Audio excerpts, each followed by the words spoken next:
one of the most powerful men in Hollywood. He tried to coerce me to take my top off.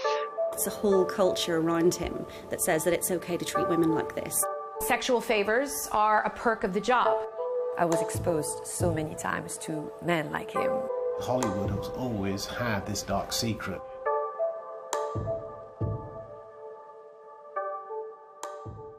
He was one of the most powerful men in cinema, but his spectacular fall from grace has exposed one of the biggest scandals in Hollywood's history. With 6 Best Picture Oscars to his name, Harvey Weinstein's influence on modern cinema has been immense, but now blown apart by an investigation by the New York Times that's exposed what was really going on behind the scenes. One of the first women to speak out on camera was a former Fox News reporter. He cornered me in this vestibule and leaned in and tried to kiss me, which I immediately rebuffed and said, whoa, whoa, whoa. I had no idea that that's what this was. He blocked the entrance or exit for me and said, well, then just stand there and be quiet. I had no idea what was going to happen, and it happened very quickly, and he immediately exposed himself. Then the New Yorker published even more serious allegations. An Italian actress alleged Weinstein forcibly performed a sex act on her. She and 2 other women also claimed he raped them. Weinstein strenuously denies any non-consensual sex. You needed 2 reputable institutions like the New York Times and the New Yorker that had the resources and the inclination to push for this, for it to happen. There were people in LA and in New York who had heard and knew about some of this, but they needed people on the record, and they needed to nail the stories before they could ever publish them. When you've got a factual story and build up, of much evidence behind it, very much like MP scandals in this country, it takes real diligence and journalistic skill to get the heart of that story and make it in such a way that some lawyer can't threaten a news organisation with a hefty fine. Then came claim after claim. Some of Hollywood's biggest stars who've now gone on the record to say they too had endured humiliating experiences, including in some cases horrifying assaults. All say they were intimidated into staying silent. On Twitter, actress Rose McGowan accused him of rape, saying she was paid $100,000 to keep quiet. Gwyneth Paltrow says she was petrified when in her 20s he tried to kiss her in a hotel room and asked for a massage. Cara Delevingne said he trapped her in a room and forced her to kiss him.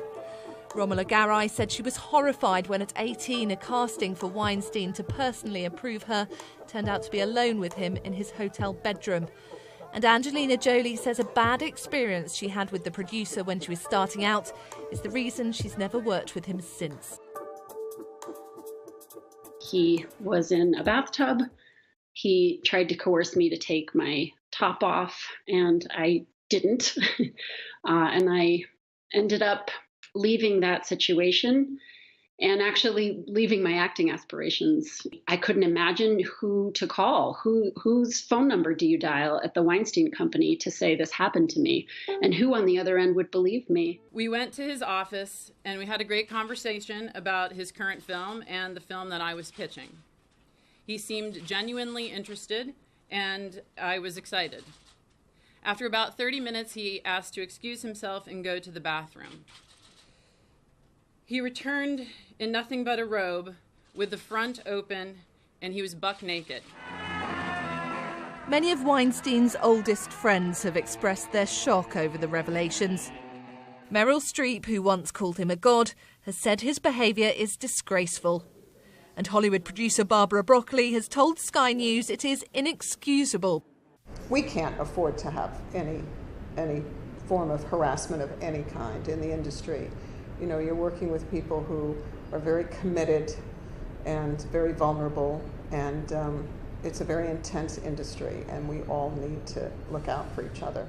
As allegations continue to mount, so have the uncomfortable questions for those who worked with him but say they were unaware. Kristen Scott Thomas starred in his Oscar-winning film The English Patient. I'm just saddened and appalled by what I hear.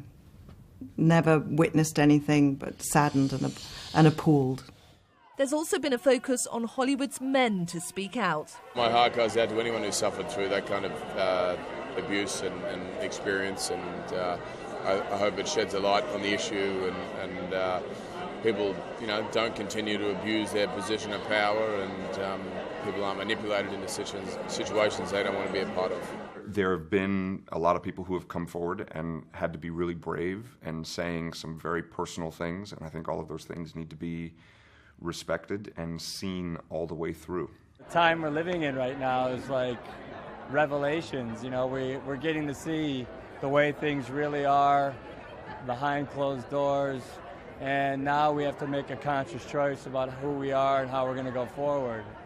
And I think the only way to do that is for us to know exactly what's happening. He helped make some of the most critically acclaimed movies in modern cinema.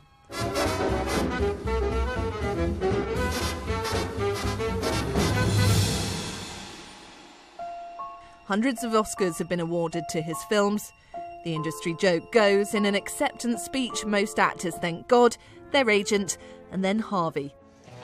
You sit here and think of something to say. I'll do that.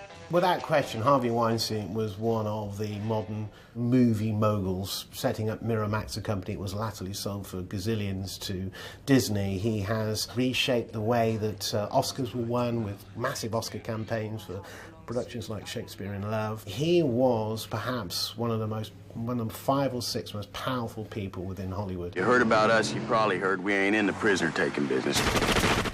Weinstein was always fiercely proud of his reputation for supporting art house movies. I'm not here to do the, mainstream movies. My movies are The English Patient and Pulp Fiction and Inglourious Bastards. I want to take the audience on an incredible journey. Known for being a tyrant and a bully, he'd been cast out before by Hollywood. I had 20 years of unparalleled success, broke all the rules, did fantastically well, had a big argument with Disney. It was tough time.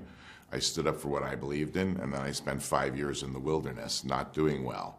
I'm so happy that there's an Act 2, and I'm going to appreciate it a lot better this time. I'm a lot more humbler. People have described you as God, the Punisher, a tyrant, a puppy dog, ruthless and a perfectionist. Which of those most describes you, or do all of them describe you? A perfectionist mostly. I'm ruthless for the movie. I'm a tyrant for the film. My loyalty is to the movie, not to anything else. Today it's almost, a bad word to be a good producer.